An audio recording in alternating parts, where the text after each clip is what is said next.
Have you ever felt the weight of a visit? Picture this. You step out of someone's home, the door clicking shut behind you, and instead of the lightness you'd hoped for, an invisible weight presses down on your shoulders. Your energy is sapped, your mind is buzzing with unease, and you're left wondering how a simple visit could leave you so utterly exhausted. Have you ever experienced that? As the years pile on, especially after 65, how we spend our time and, more crucially, who we spend it with becomes a matter of survival, not just preference. The truth is, some visits don't just waste your time. They steal your peace, chip away at your emotional reserves, and leave you questioning why you even bothered. But here's the kicker. We often don't see it until the damage is already done, until we're too drained to fight back. In this journey we're about to take together, we'll uncover 4 types of people whose homes you should think twice about visiting as you navigate your golden years. These aren't just casual acquaintances or distant relatives you can easily sidestep. They might be people you've known for decades, tied to you by habit, obligation, or a stubborn sense of politeness. Yet, their company could be quietly eroding your happiness, visit by visit. Stick with me until the end, because recognizing these energy thieves isn't just about avoidance. It's about reclaiming your time, setting boundaries, and surrounding yourself with those who truly lift your spirit. These 4 might seem harmless on the surface, but beneath their familiar smiles lies a toll you can't afford to keep paying. Ready to dive in? Let's start with the first. Number 1. The chronic complainer. Imagine walking into a home where the air feels thick, not with warmth or welcome, but with a heavy sigh that greets you before the host even opens their mouth. Meet Eleanor, a woman in her late 70s with sharp eyes that seem to search for flaws in everything around her. Her silver hair is neatly pinned, her living room spotless, but the moment you sit on her floral couch, it begins. "My knees ache worse than ever," she mutters, barely glancing at the steaming tea she's poured. "The doctor doesn't care, the neighbors are too loud, and don't I get me started on the price of groceries." You nod, offering a sympathetic smile, but it's like tossing a pebble into a bottomless well. There's no ripple, no end to the grievances. Eleanor is the chronic complainer, the kind of person who's never had a good day and wouldn't know one if it danced in front of her. The sun could be blazing outside, birds chirping in perfect harmony, and she'd still find a cloud to curse. You've been here before, haven't you? Maybe it's not Eleanor, but someone else, a friend, an aunt, a cousin, who meets every silver lining with a storm of their own making. The moment you cross their threshold, you're bombarded with tales of woe, their health, the government, the kids who never call. It doesn't matter if they've just won the lottery or if you've brought good news to share, there's always something wrong, always a reason to drag the mood down. The first time you visit, it's easy to brush it off. "She's just having a rough day," you tell yourself, sipping your tea as Eleanor rattles on about the mailman's latest slight. But then it happens again. And again, an hour stretches into 2, and you feel it creeping in, their negativity seeping into your bones like dampness on a rainy day. You try to steer the conversation elsewhere, maybe mention the beautiful spring blossoms you saw on the way over, but Eleanor's eyes narrow. "Flowers? They'll just die by next week," she snaps, and you're back to square one, drowning in her complaints. Here's the thing, this isn't just about a few grumbles. Negativity is a living thing, contagious and cunning. The longer you sit there, the more it wraps around you, tugging at your optimism until you start to feel the weight of her world on your shoulders. You leave her house not just tired, but heavier, carrying her frustration, her hopelessness, her unshakable belief that life is a series of disappointments. By the time you're back in your car, you're irritated, maybe even a little hopeless yourself, and you can't quite pinpoint why. Now, don't get me wrong, there's a difference between someone like Eleanor and a friend who's genuinely struggling. We all have tough days, weeks, even months, and offering a listening ear is part of being human. But the chronic complainer isn't looking for solutions or support.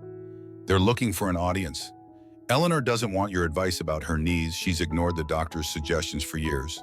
And she doesn't care about your ideas to quiet the neighbors. She thrives on the sympathy, the attention, the endless cycle of poor me. And if you're not careful, she'll pull you into that cycle, visit after visit, until her problems feel like yours. It starts subtly, a remark about a sleepless night here, a gripe about the weather there. But soon you're trapped in an avalanche of complaints. How life's unfair, how no one understands, how everything's gone downhill since the good old days. You offer solutions, maybe a new doctor, a call to the landlord, but she waves them away.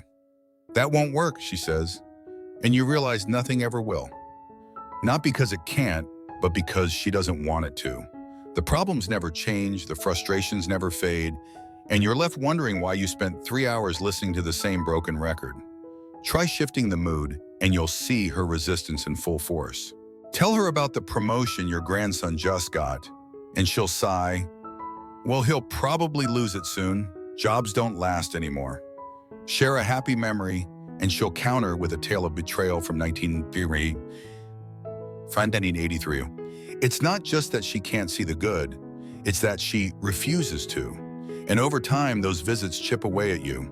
You walk in feeling fine, maybe even hopeful, but you leave exhausted, your spirit dimmed, your patience frayed.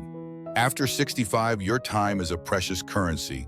Why spend it absorbing someone else's endless gloom? This isn't about abandoning kindness.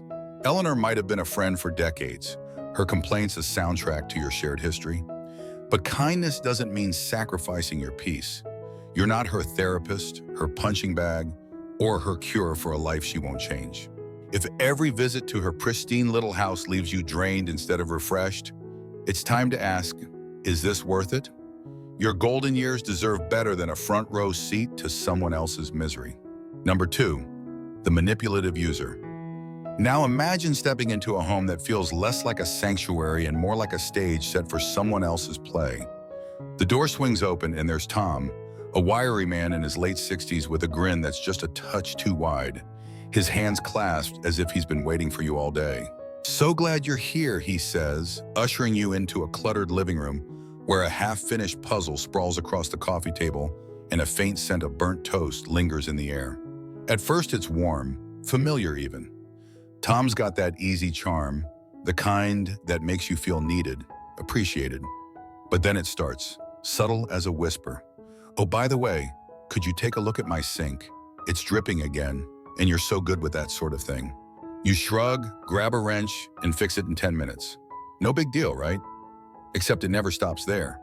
Tom is the manipulative user, the kind of person who doesn't invite you over for the pleasure of your company, but because there's something they need. Maybe it's a ride to the store, a loan to tide them over, or just an ear to bend when no one else will listen.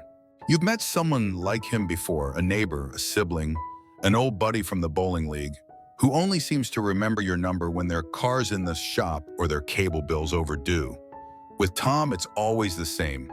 You arrive expecting a relaxed afternoon, maybe a cup of coffee and some small talk about the old days. But instead, you're handed a chore disguised as a favor. I hate to ask, he says, his voice dripping with practiced sincerity, but I don't know what I'd do without you. At first, it's easy to write off. He's alone, you tell yourself, peering around his house at the faded photos on the mantle. Him and his late wife, a dog that's long gone. He doesn't have kids to call, no one else to lean on. So you help. You drive him to the pharmacy, lug his groceries up the steps, spend an hour untangling his ancient computer cords. It feels good to be useful, doesn't it? But then the visits pile up and you notice the pattern. He doesn't call to see how you're doing. How's your arthritis? Did you enjoy that book you mentioned? No, it's always, hey, good to hear your voice. Say, could you swing by? The lawnmower's acting up again. Every invitation comes with a catch, every hello tethered to a request. The thing about manipulative users like Tom is they're masters of disguise. They don't demand outright. They cloak their needs in guilt, flattery, or helplessness. You're the only one who gets me, he'll say, his eyes softening just enough to make you feel special. Or, I'd be lost without you, as if you're his lifeline in a world that's turned its back. And before you know it, you're not just fixing his sink. You're running his errands, paying his phone bill, spending your Saturday sorting through his attic because he can't manage the stairs anymore. Mom, your time, your energy, your goodwill, they're all fair game, and he's got no qualms about taking it. It's not a friendship, though, is it? Real connections are a two-way street. Laughter shared over a cold beer, a hand on your shoulder when you're the one who's down. But with Tom, the balance is off. You give, he takes. You show up, he expects more. And when you leave, there's no glow of companionship, just a nagging sense of obligation, a quiet resentment simmering under your skin. You start to wonder, when was the last time he asked about your day? When did he ever offer to help you? The answer stings, probably never. Because to him, you're not a friend, you're a resource, a tool to be wielded when the need arises.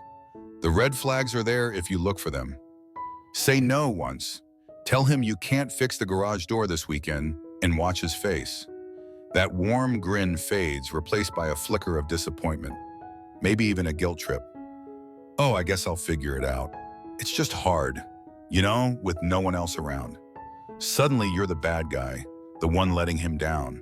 Or worse, he turns cold, his thanks anyway clipped in sharp, a warning that your refusal has consequences.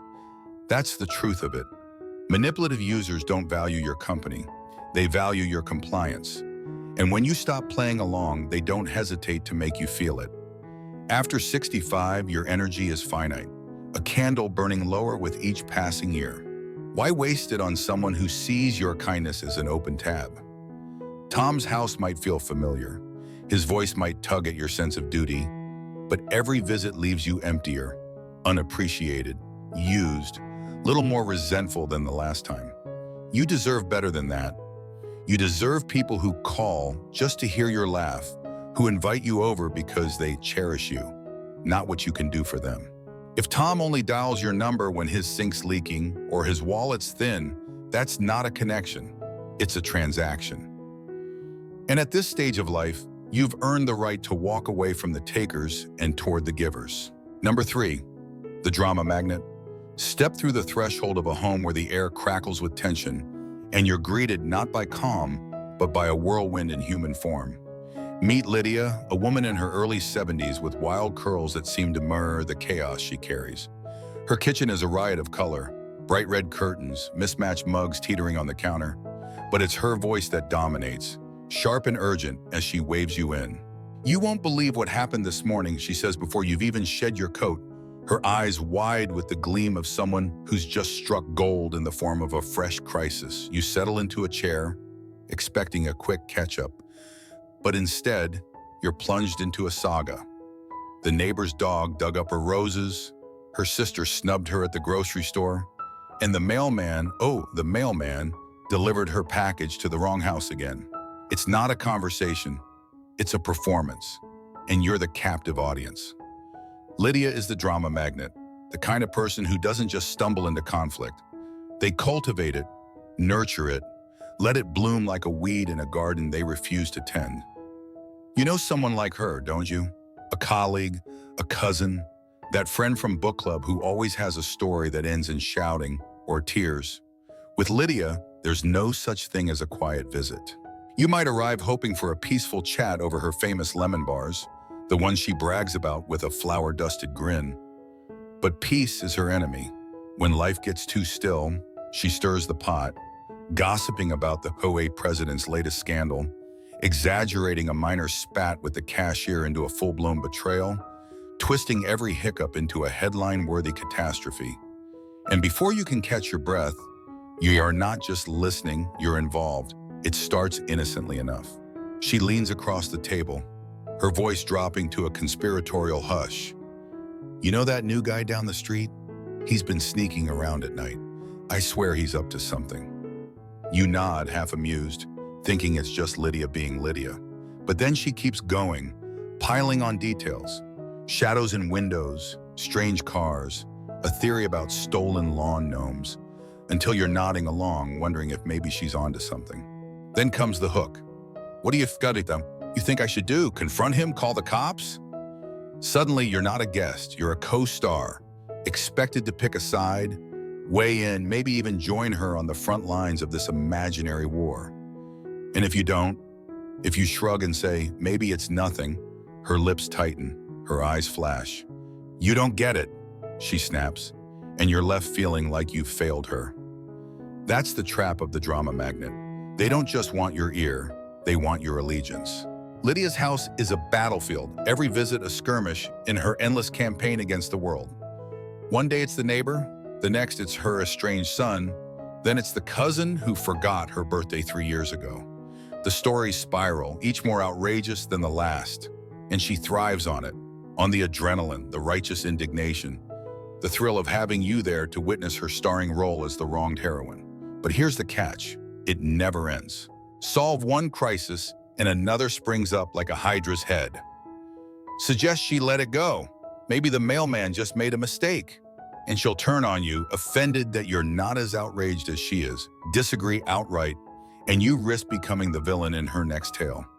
The exhaustion sneaks up on you. You leave Lydia's house not with the warmth of friendship, but with a headache pulsing behind your eyes, your nerves frayed from the constant tension. You replay her words on the drive home. Did you say the right thing? Should you have backed her up more? And realize you're carrying her chaos with you. It's not just the noise of her voice or the clutter of her kitchen. It's the way she pulls you into her orbit, demanding you feel what she feels, fight what she fights. And if you're not careful, that influence lingers. You snap at your spouse over nothing, frown at the neighbor's body like it's a conspirator, and start seeing slights where there are none. Lydia's drama doesn't stay in her house. It follows you out the door. Some might call it passion, might say she's just lively, a spark in an otherwise dull day. But real friends don't drag you into a storm for their own amusement. Real friends don't make you feel like you're tiptoeing through a minefield, afraid to say the wrong thing lest you trigger the next explosion. After 65, peace is more than a luxury, it's a lifeline. Why spend it in a home that feels like a war zone with a woman who'd rather reign over rubble than sit in stillness? Lydia might charm you with her energy, dazzle you with her tales, but every visit leaves you depleted, your spirit tangled in knots you didn't tie. You're not her soldier, her confidant, or her audience. You're just collateral damage in a war she'll never stop fighting. At this stage of life, you deserve a refuge, not a battlefield. Number 4, the negative nostalgic. Now envision stepping into a home frozen in time, where the walls seem to whisper regrets and the air hums with the weight of yesterday. Meet Harold, a stooped man in his late 70s, his hands gnarled from years of carpentry, his eyes clouded with a past he can't or won't let go. His living room is a museum of faded glory, a worn recliner sagging under decades of use, a shelf lined with dusty bowling trophies, and a black and white photo of a younger Harold grinning beside a '57 Chevy. He shuffles towards you with a weak smile, offering a cup of lukewarm coffee, and for a moment you think this might be cozy, a chance to swap stories and savor the quiet. But then he speaks, his voice low and bitter. Things aren't like they used to be, you know. Back in my day, people had respect, not like now. And with that, the door to the present slams shut. Harold is the negative nostalgic, a man who doesn't just live in the past. He's chained to it, shackled by bitterness and resentment that color every word he utters. You've crossed paths with someone like him before, haven't you? A parent, an old friend, that guy at the diner who's always muttering about the good old days. With Harold, every visit is a pilgrimage to what once was, but not in the warm, wistful way that sparks laughter or wisdom. No, his memories are a litany of loss, of what went wrong, who let him down, how life dealt him a raw deal. Sit with him long enough, and you'll hear it all. The boss who fired him in '82, the brother who never paid back that loan, the town that used to be something before it all fell apart. It doesn't matter that the sun's shining outside or that he's got a roof over his head and a pension to lean on. His gaze is fixed backward, locked on what he's lost instead of what he still has. At first, it feels harmless. You settle into his creaky wooden chair, the coffee bitter on your tongue, and nod as he recounts the time his high school football team almost went to state. We were unstoppable, he says, a flicker of pride in his roomy eyes. But then the story shifts, as it always does. Of course, the coach played favorites, and I never got my shot. The pride sours into grievance, and soon he's off, railing against teammates who betrayed him, neighbors who moved away, a world that's left him behind. You try to pivot, maybe mention the grandkids you saw at the park yesterday, their laughter echoing through the trees. But Harold's not having it. Kids today don't know discipline, he grumbles, waving a dismissive hand. Not like we did. And just like that, you're pulled back into his orbit of regret, a one-way ticket to 1965 with no return in sight. It's not just talk, it's a mood, a lens that bends everything dark. The more Harold dwells on his disappointments, the deeper he sinks, and he's determined to take you with him. Share a bit of good news, say your daughter's new job, and he'll counter with a sigh, hope it lasts, nothing's stable anymore. Point out the crisp autumn leaves blazing red outside his window, and he'll mutter, winter will ruin him soon enough. His bitterness is a tide, relentless and cold, washing over your attempts to keep things light. And here's the danger. It's catching. Spend an afternoon in Harold's dim living room, the clock ticking slower with every complaint, and you might find yourself drifting to your own past, old hurts you'd buried, chances you missed, dreams that slipped away. By the time you leave, your optimism's frayed, your mind snagged on what-ifs you hadn't thought about in years. He doesn't mean to drag you down, at least not consciously. Harold's not cruel, just stuck. A man who's built a fortress out of his regrets and expects you to man the ramparts with him. But intent doesn't change the impact. Every visit chips away at your perspective, nudging you to see life through his cracked, cloudy glasses. Where the best days are gone, the present's a shadow, and the future's not worth hoping for. He'll tell you the world's worse now, that people are selfish, that aging is just a slow march to loss. And if you're not careful, those words sink in. You start doubting the joy in your own life, the small victories, the new adventures, because Harold's convinced you they're fleeting, meaningless against the golden glow of his yesteryears. This isn't about shunning everyone who's faced hardship. We've all got scars, stories that sting when the wind blows just right. But there's a chasm between reflecting on the past and drowning in it, between sharing lessons and wielding pain like a club. Harold doesn't want to move forward, doesn't care to find joy in the now. To him, the Chevy's rusting in a junkyard somewhere, and that's the end of the story. After 65, you've earned the right to surround yourself with people who see life's possibilities, not just its ghosts. Harold's house might smell of coffee and wood polish, might echo with the hum of a life once lived, but it's a tomb for hope. And you don't have to bury yours there too. Your golden years should gleam with what's still ahead, not fade under the shadow of someone else's yesterday. Final thoughts, reclaiming your peace. Take a moment now as the echoes of these four homes, Eleanor's sigh-filled parlor, Tom's cluttered stage, Lydia's chaotic battlefield, Harold's museum of regrets, linger in your mind. Picture yourself standing at the edge of their driveways, keys in hand, the late afternoon sun casting long shadows across the pavement. How do you feel? Does your chest tighten with relief as you step away? Or does a quiet heaviness settle in, a weight you didn't carry when you arrived? Have you ever left someone's home, not just tired, but diminished? Your spirit sapped, your peace disrupted, your joy overshadowed by burdens that aren't yours to bear. If that strikes a chord, it's time to pause and look hard at where you're spending your days. And with whom. After 65, your time isn't just precious. It's sacred, a finite thread in the tapestry of a life you've woven through decades of triumphs and trials. Protecting it isn't selfish, it's survival. These four, Eleanor with her endless complaints, Tom with his sly demands, Lydia with her whirlwind of drama, Harold with his bitter backward gaze, aren't villains in a classic sense. They're not twirling mustaches or plotting your downfall. They're people you might love, might have history with, might feel tethered to by years of shared laughter or tears. Eleanor's tea might still taste of the afternoons you spent gossiping in your 40s. Tom's grin might echo the buddy who stood by you at your wedding. Lydia's lemon bars might carry the tang of a friendship forged over late-night confessions. Harold's trophies might gleam with the pride you once felt watching him bowl a perfect game. But love and loyalty don't mean handing over your peace on a silver platter. They don't mean letting familiarity blind you to the toll these visits take. Think about it. Some homes lift you up the moment you walk in. There's a friend whose kitchen smells of fresh bread, whose laughter spills over like a river, who asks about your day and means it. There's a sibling whose porch swing creaks under shared stories, whose silence feels like comfort, not judgment. Those are the places where you leave lighter, your heart fuller, your mind clearer, your soul humming with the connection. Then there are the others, the ones we've explored today, where you walk out feeling like you've run a marathon through mud, exhausted, frayed, questioning why you keep going back. The difference isn't subtle once you start paying attention.